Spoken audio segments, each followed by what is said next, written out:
চলে যাই ইসলামী আন্দোলনে। এই যে তারা বলতেছে যে ক্ষমতায় আসলে শরিয়া আইন চালু করবে। এই শরিয়া আইনটা আসলে কি? এটা কি মানে কোনটা নির্দিষ্ট আইন যেটা কোরআন হাদিসে ওদের লেখা কাছে স্পষ্ট না তো। তাহলে আপনি রিপাবলিকের ভিতরে শরিয়া কেমনে করে করবেন এটা বলেন? করব এই কারণে যে যেহেতু আমাদেরকে ভোট দিয়েছে জনগণ, আমরা বেশি ভোট পাইছি, তার মানে আমাদের ম্যান্ডেট আছে। নো, কিন্তু আপনি সাম্য করতে হবে আপনাকে। নাগরিক বৈষম্য করতে পারবেন না। বলেন এবার।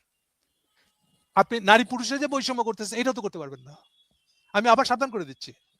আমেরিকাতে মেয়েরা প্রেসিডেন্ট হিসেবে দাঁড়ায় না এই জন্য যে পুরুষ শাসিত ওটা ওই জালটা এখনো পরানো আছে, এটা ছুটে নাই। মানে পুরুষরা তো ভোট দিতে হবে। খেয়াল রাখবেন, নারী মানে 50% পপুলেশন, এত আন্ডারস্টিমেট করেন না। আমি বলছি জামাতের জন্য এটা সাংঘাতিক থ্রেটফুল। 50% ভোটার অধিকার আছে, সোশ্যাল প্র্যাকটিস আছে, পুরুষদের ডমিনেন্সি আছে, এগুলোর জন্য অনেক কিছু কেটে যাবে, কিন্তু শেষ বিচারে কাটবে না, আপনি খুব রিস্কে থাকবেন। আপনার অপোজিশন এইটা দিয়ে উস্কাই দিয়ে আপনার বিরুদ্ধে লোক নিয়ে চলে যাবে। গতকালকে তো নারী নেত্রীরা বলল যে আমরা এটা মেনে নিয়েছি, আমরা নারী নেতৃত্ব নেতা যেতে পারবো না, আমরা এটা মেনে নিয়েছি। না, যারা মেনে নিয়েছে বলবে দেখবেন তারা কোনো না কোনো কারণে তাদের স্বামীরা ইসলাম পার্টি করে। তো ওরকম কিছু নারী তো পাবেনি, কিন্তু মাস বিশেষ করে ওয়ার্কিং ওম্যান পাবেন না। আপনি ওয়ার্কিং ওম্যান শব্দটা একটু ডিফাইন করেন। স্বামী পরিত্যক্ত, স্বামী মারা গেছে, হোল ফ্যামিলিটা একা চালাতে হয়, বা স্বামী আছে কিন্তু এনাফ ইনকাম করে না। হ্যাঁ, তাহলে বা স্বামীর আয় কম, মানে আজ কাজ আছে তো কাল কাজ নাই।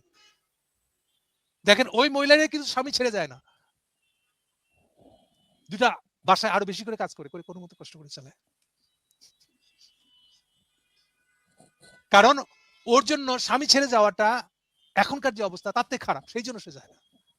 ও বোকা না, ও জানে যে আমি যদি স্বামী পরিত্যক্ত হয়ে আমাকে আরো বেশি প্রলুব্ধ হয়ে পুরুষরা ছেকে ধরে খাইব, কিন্তু যখন জানবে আমার একটা স্বামী আছে অ্যাটলিস্ট কিছু তো বাঁচবো।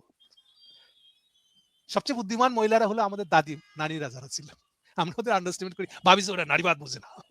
সবচেয়ে নারীবাদ বোঝা মহিলা হলো দাদি নারীরা। এইটা ভুল করছে আমাদের এখানে নারীবাদ 90s থেকে, 1990 সাল থেকে এটা চালু হয়ে যে কি ক্ষতি করছে। আপনি ঢাকা শহরে ডিভোর্সের রেট দেখেন 65-র উপরে। এখন টের পাচ্ছে যে সকল ডমিনেন্সি ঝগড়া করাচ্ছে, আমি কি বেটার জায়গায় গেছি না 90-র আগের জায়গায় ভালো ছিল। আপনি ছেড়ে যেয়ে লড়াই করেন না, সাথে থেকে চেষ্টা করেন। এই যে শরিয়া আইন বলে যে আছে, এটা কি একই নাকি এটা ভিন্ন ভিন্ন দেশে বিভিন্ন রকম? আফগানিস্তান, না, সৌদি আরব। এটা হবে আসলে সুনির্দিষ্ট একটা শরিয়া বলে তো কোনো কিছু হবে না আসলে। মানে ইসলামী সমাজে সমাজ পরিচালনার জন্য যে নিয়মগুলো প্র্যাকটিস ছিল সেটাই শরিয়া ল বলছেন আপনি, এই তো। আরো এটা খুব অর্গানাইজ হবে যদি কাজী বেসড একটা শাসন ব্যবস্থা হবে থাকে, তো সব জায়গাতে ছিল না। আবার যেটা ছিল ধরেন মনে করেন যে ট্রাইবাল সমাজ, কিন্তু মুসলমান হয়ে গেছে, এখনো ট্রাইবাল প্র্যাকটিসটা ইসলামিক প্র্যাকটিস বলে চালাই দিচ্ছে। এই যে চোখের বদলে চোখ, এই ধারণাটা তো ট্রাইবাল প্র্যাকটিস, এটা ইসলামের ধারণা না।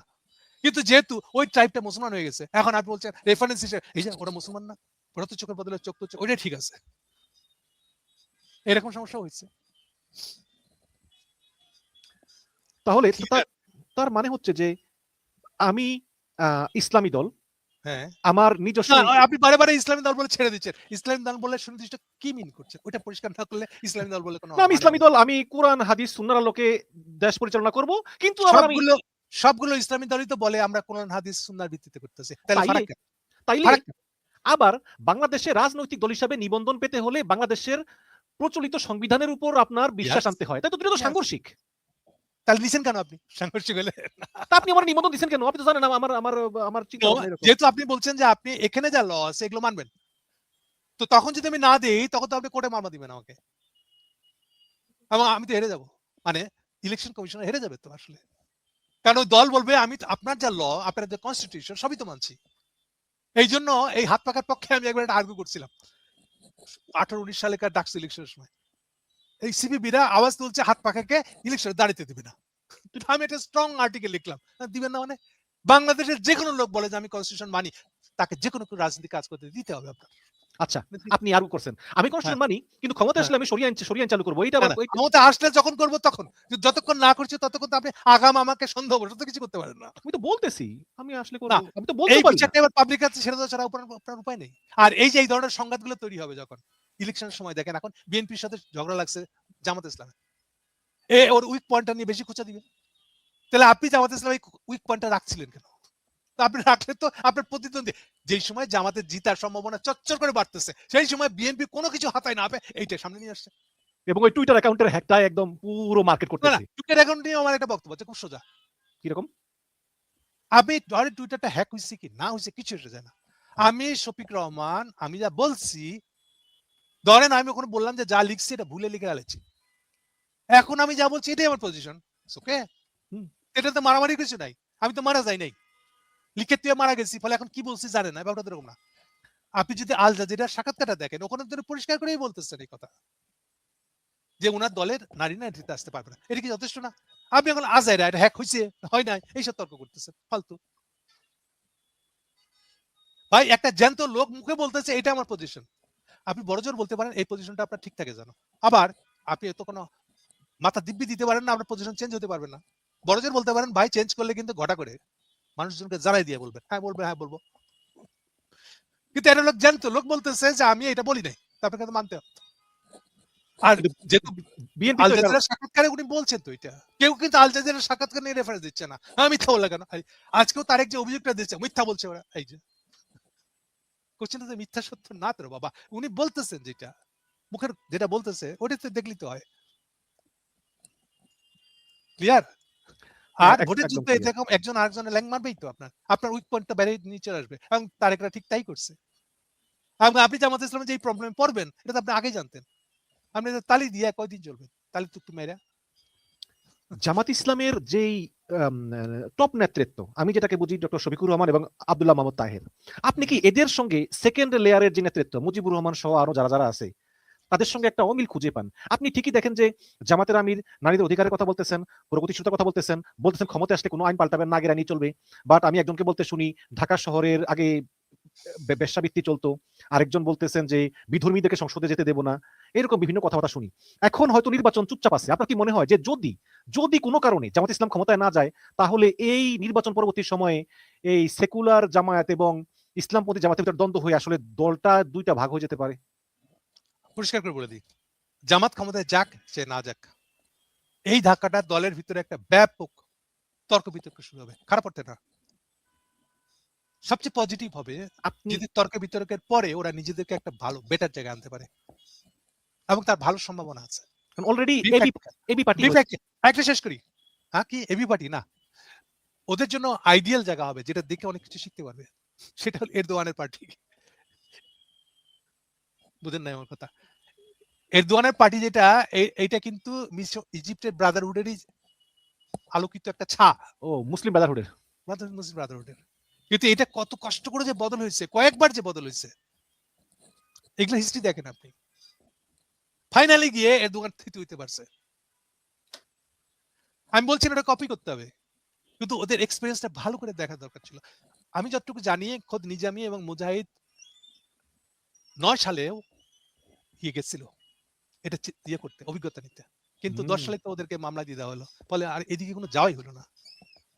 আমি বলছি ইসলামী পার্টির জন্য অল্টারনেটিভ কি কি আছে এগুলো তাদের স্টাডি করা উচিত। আপনি কি মনে করেন যে এরদোগানের পার্টির যে বর্তমান যে নীতিটা এটা মোটামুটি ইসলামী পার্টির জন্য বেস্ট এক্সাম্পল হিসাবে নেওয়া উচিত? না, এটা নির্ভর করে তার আবার পার্টিকুলার, যেমন মনে রাখেন যে এটাকে এমন ভাবে সিল মেরে সেকুলার বানিয়ে দিচ্ছে, এরদোগানকে কাগজের দলিল লিখতে হচ্ছে আমরা সেকুলার পার্টি, না লিখলে তো আপনি রেজিস্ট্রেশন পাবেন না। এখন ওটা কথার কথা বলতে হয়েছে বলছে, এখন জামাত যদি মনে করে সবই কথার কথা, এই তাও মুশকিল। আবার দেখেন সে কিন্তু ভ্যানিটি করে অটোমান এম্পায়ারের জন্য, লোকাল কালচারের ভিতরে ওটাকে বজায় রাখতে হচ্ছে, কিন্তু আলটিমেটলি শেষে কি ওটা কিন্তু আবার একই সঙ্গে ইউরোপে ডিল করতে হয়। ওকে ইউরোপিয়ান ইউনিয়নে ঢোকার একটা সম্ভাবনা ছিল, আলটিমেটলি ঢুকে নাই। সেই সময় থেকে ইউরোপিয়ান ইউনিয়নের যেসব শর্ত ছিল ওগুলো মানতে হয়েছে। ওকে কি ধরনের ক্যাচালা বিদ্যুৎ বাড়িতে হয়েছে এটা চিন্তা করেন। এবং এত লং টার্ম একটা দল ক্ষমতায় আছে, এটা কি চারটিখানি কথা? ইসলামী দল এত সহজ না, যে কোনো আমি তো তুরস্কে কয়েকবার গেছি, আন্তালিয়া, আনালিয়া, ইস্তাম্বুল, দিদিম, আপনি মানে বাইরে দিক থেকে বুঝবেন না, ইউরোপের মতোই তো, সবকিছু ইউরোপের মতোই চলাফেরা। না না, ইউরোপের মতো একটা হবে। সবচেয়ে বড় কারণ হলো সে হলো এশিয়ার শেষ প্রান্ত, ইউরোপের বসফরাসের এই যে ব্রিজ ওপারে ইউরোপ, ওইখানে তো মদ ওপেনলি চলে। জি জি, ওই ইউরোপ, তাহলে ইস্তাম্বুল তাহলে শহরের ওকে দুইটা নদীর মেনটেন পাশটা করতে ইউরোপের হবে। পাশটা এশিয়া। আপনার সেম প্রবলেম লেবাননে মোর দ্যান 50% পপুলেশন হলো খ্রিস্টান, নালে ওই যে কি দ্রুজ কার কত কি আছে না, ফ্র্যাকশন। তুরস্কের মুসলমানরাই গাদাচ্ছে মদ খাচ্ছে। হ্যাঁ, তাহলে কি করবে? আমার পাশে যদি নামাজও পড়তেছে। এখন ওকে ম্যানেজ করতে হবে। ফাইনালি কোথায় দাঁড়াবে? Let them fight. একটা সময় এটা সেটেল হবে। আপনি কোনো কিছু এত কোনো কিছুই করবেন না, খালি ফতোয়া দিয়ে সেরে ফেলাবেন। না, এটা হবে না তো। প্র্যাকটিক্যাল মাঠে জিনিসটাকে স্ট্রাগল করে একটা জায়গায় থিতি হইতে হবে। এবং জামাত আর ইসলামের জামাতের ভিতরে টেন্ডেন্সি আছে এটা ফতোয়া দিয়ে সেরে ফেলাবে একটা সময়। আচ্ছা, একটা উদাহরণ দিয়ে দেখেন। ডাক সিলেকশনের সময় দেখেন ক্যান্ডিডেট চুজ করার সময় কেন ওরা মেয়ে ক্যান্ডিডেট দেওয়ার সময় দলের ছাত্রী সংস্থার ক্যান্ডিডেট দেয়নি কেন? নির্বাচনী কৌশল। আপনি এই যে হাদির হাদির প্রিয় মহিলা জুমাটাকে দিছিলেন না, মানে ইনকলাব মঞ্চের মহিলাটাকে দিচ্ছেন আপনি আপনার ভিতরে। আপনি ছাত্রী ওখান সংস্থা থেকে ধরে দেয় নাই কেন? ছাত্রী সংস্থা দেয় নাই কেন তাইলে? না, এই যে ও জানে যে ছাত্রী সংস্থা দিলে এই গমটা মারাতে গেলে পাবলিক রিপুজ করে দিবে। এই যে তর্কটা এখন উঠছে সেই তর্কটা ইজিলি তুলতে পারবে ছাত্রদল। তারপরে এর মধ্যে আছে আবার এই যে কি বসু ছাত্র ইউনিয়নের মেয়েগুলো মেঘমুল্লাহ বসু। হ্যাঁ, সো এগুলোর অত্যাচারে দেখেন কৌশল দিচ্ছে সে যে নিজেদের মেয়েই দিব না। এখন এই রিপাবলিকের সঙ্গে মিশার জন্য এবং নিজেদেরকে রাজনীতিবিদ করার জন্যই কি নতুন কনসেপ্ট, মানে মডার্ন ইসলামিক দল হিসাবে মডার্ন জামাত শব্দটা ইসলাম, ব্যবহার করবেন না, এটা খুবই অপব্যবহৃত শব্দ। আপনি এই মডার্নিটির নামে গিয়ে এই ইয়ে করবেন, লেসবিয়ানিজম করবেন, মেয়েতে মেয়েতে বিয়া। না এগুলো কিন্তু ওই কি? যে আমেরিকাতে বলতেছে যে এটা মডার্ন ইসলামিক পার্টি। না, এটা ভুল। মডার্ন শব্দটা এর সঙ্গে ব্যবহার করা যায় না। মডার্ন শব্দটা এমনি বলতে কি বুঝবো তাই তো স্পষ্ট না। মডার্ন কাছে সস্তায় বলে ফেলা আর কি একটা শব্দ। একটা প্রপার রিপাবলিকে অবশ্যই নারী পুরুষ সবাই না, নাহলে সমান কোথায় মর্যাদা যাবেন আপনি থাকবে। বলেন? আবার একটা রাজতন্ত্র ফেরত যাবেন? এই যে দুবাইয়ে লোকগুলো হাসিনার বিরুদ্ধে স্লোগান দিচ্ছে রাস্তায়, হাসিনার বিরুদ্ধে। দুবাইয়ের আমিরের বিরুদ্ধে তো দেয় নাই, কিন্তু আমির কি করছে? ধরে নিয়ে যাবজ্জীবন কেন মারাই ফেলাইতে হইতো ইউনিট সরকার এসে যদি হস্তক্ষেপ না করতো। জেলেই মরতো। কেন? কারণটা দেখেন। ওর আর্গুমেন্ট হলো পাবলিক ধারণা নাই, তুমি রাস্তায় বেরিয়েছো কেন?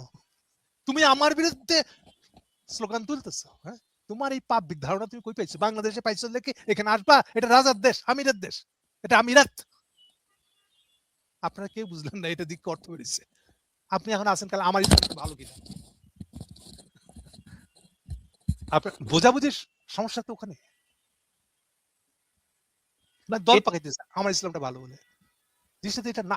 ওখান থেকে কি শিখবার ছিল ওইটা দেখলেন না আপনি? কেন তাহলে আমিরের বিরুদ্ধে তো কোনো স্লোগান দেয় নাই, তাহলে আমি ধরে নিয়ে যাবজ্জীবন সাজা দিয়ে দিচ্ছে কেন? এই প্রশ্ন করলেন না আপনি? আপনি মুসলমান, সেও মুসলমান। কারণ উনি ওই রিপাবলিক ধারণাটাই পছন্দ করেন না, যে একটা আন্দোলন। ইয়েস, রিপাবলিক ধারণা তুমি বাংলাদেশ থেকে পেয়ে গেছো, সস্তা মনে করছো, এটা তো সহজ মনে করতেছো। রাস্তায় বেরিয়ে এটা মিছিল করছি, এর মধ্যে এত আপত্তি কি আছে? এবং তোমার দেখা দেখি আমাদের নাগরিকরা ব্যাড ইনফ্লুয়েন্সড হবে। ইয়েস, আমার লোকাল লোক বাইরে যাবে রাস্তায়। তাহলে জনগণ ধারণাটাই তো ওখানে নাই। আর আমি বলতে ইসলামী শাসন, ইসলামী শাসন, এগুলো কি মানে হলো ইসলামী শাসন কথা? তো কোনটা ইসলামী না তাহলে বলেন এখন? বাংলাদেশে যারা স্লোগান দিচ্ছে তারা ইসলামী না, তাহলে আমির কি ইসলামী না? এর সমাধান করেন আপনি। তাহলে গৌতম দাস, আমার একটা জটিল প্রশ্ন আছে এক্ষেত্রে। ইসলামী শাসন ব্যবস্থা কি আসলে গণতন্ত্রকে সাপোর্ট করে? ইসলামী শাসন ব্যবস্থা বলতে কি বুঝাইলেন? যদি আমরা উদাহরণ দেই, খোলাফায়ে রাশেদিন, তারপরে উমাইয়া আমল, আব্বাসীয় আমল। এগুলো তো আপনি বানায় ভালো মুকুট পরায় কথাটা প্লেস করতেছেন। শেষ বিচারে ওটা কি? আমি আগেই সাবধান করে দিয়েছি আপনাকে। হয় রাজা, সম্রাট, রাজা। বড়জোর সর্বশেষ যে ইসলামী শাসন ছিল খলিফাদের তুরস্কে, সেটা বলবেন। এর বিরুদ্ধে কিছু না, কিন্তু শেষ বিচারে ওটাও তো খলিফার শাসন, ওটাও তো রাজার ছেলে, রাজার খলিফা। তাহলে তো এই মানে ইসলামী শাসন ব্যবস্থার সঙ্গে গণতন্ত্রটা সাংঘর্ষিক। এই যে আবার ইসলামী শাসন ব্যবস্থা বলে জিনিসটাই বলতেছেন, এই যে আবার গণতন্ত্র গণতন্ত্র বলছেন কেন? That is the Republic, confusing আচ্ছা, ওয়ার্ড। রিপাবলিক, রিপাবলিক আচ্ছা, বলেন। রিপাবলিক, জি রিপাবলিক। সো রিপাবলিক শুরু হচ্ছে জনগণ থেকে। আর ইসলামী শাসন নামে যারাই যা কিছু বলতেছে এর সাথে জনগণ ধারণা নাই। ওটা ইসলামিক কিনা এটা ইসলামিস্টরা বলবে, আমি এই নিয়ে কথা বলতে চাই না। আমি খালি বলতেছি দুইটার মধ্যে ফারাকটা কি। কথা ক্লিয়ার? এখন আপনি জনগণওয়ালা ইসলামী কিছু করতে পারেন কিনা এটা তো আপনার জ্ঞান বুদ্ধির উপর নির্ভর করে, এটা নিয়ে আমার কিছু বলার নেই। আমি খালি বলতে চাচ্ছি আপনি যদি রিপাবলিক করতে চান, জনগণের শাসন কায়েম করতে চান, জনগণ ভোটাধিকারের ভিতর দিয়ে ঠিক করবে তার শাসক কে হবে, এই ব্যবস্থা যদি করতে চান, তাইলে রিপাবলিকের আগের সব শাসন চিন্তা ফালা দিতে হবে। তখন আপনি রাজনীতিক হবেন। এই যে দেখেন রাজনীতি করতেছেন, এখন রাজনীতির শব্দটা আসছে। এইবার পলিটিক্যাল কমিউনিটি, এই যেটাকে পলিটিক্যাল কমিউনিটি বলে, এইটি পলিটিক্স। এটার একটা ছোট শব্দ আছে, পলিটি বলে, মানে আমরা এখন একটা পলিটিক্যাল কমিউনিটি হয়েছে। পলিটিক্যাল কথার অর্থ কি? পলিটিক্যাল শব্দের অর্থ হলো যখন মানুষ সেলফ ঠিক করছে যে আমি নিজেকে নিজে শাসন করব এবং জনগণরা শাসন করবে। এই যে আমি এখন জনগণ হিসেবে নিজেকে প্রেজেন্ট করব, জনগণের একজন হিসেবে।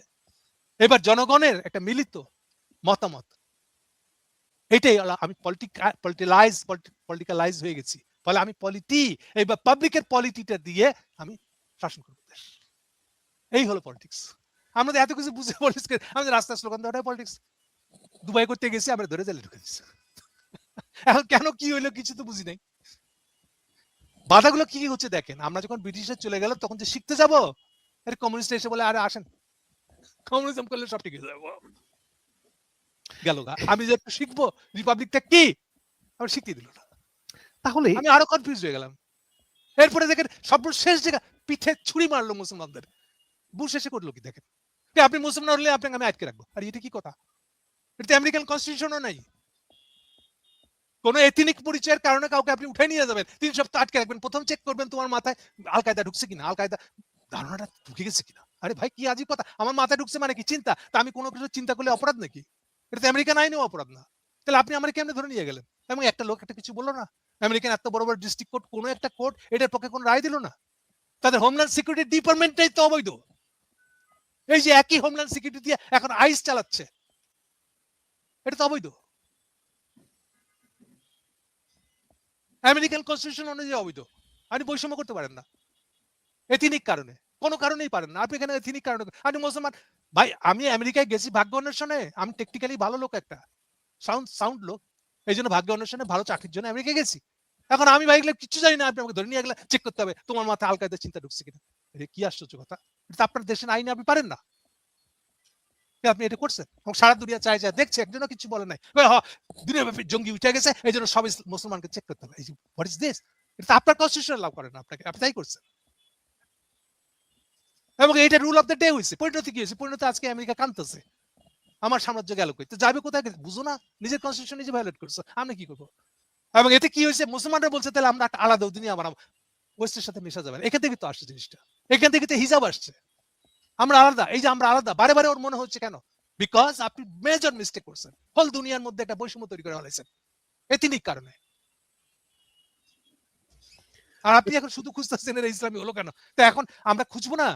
আমার যার মনে এই ঘাট আর দগদগে আছে, অন্তত 5-7টা ইন্ডিয়ান ফিল্ম হয়েছে এই ইস্যুতে। ইন্ডিয়ান ফিল্ম কিন্তু দেখেন আমেরিকানদের পক্ষে নেই, বিরাট কিছু বলতে পারে না, ও খালি বলতেছে এই জিনিসটা ভালোবাসা দিয়ে ঠিক করতে হবে। এটা হচ্ছে ওদের ফিল্মের ব্যাখ্যা। ভাই ফিল্ম করে খাইতে হবে, তো আর আমাকে জ্ঞান বুদ্ধি শিখাইতে আসে নাই, কিন্তু অ্যাটলিস্ট বুশের পক্ষে তো যায় না। ইন্ডিয়ার যতগুলো ফিল্ম হয়েছে এই বিষয়ে সবগুলো এরকম।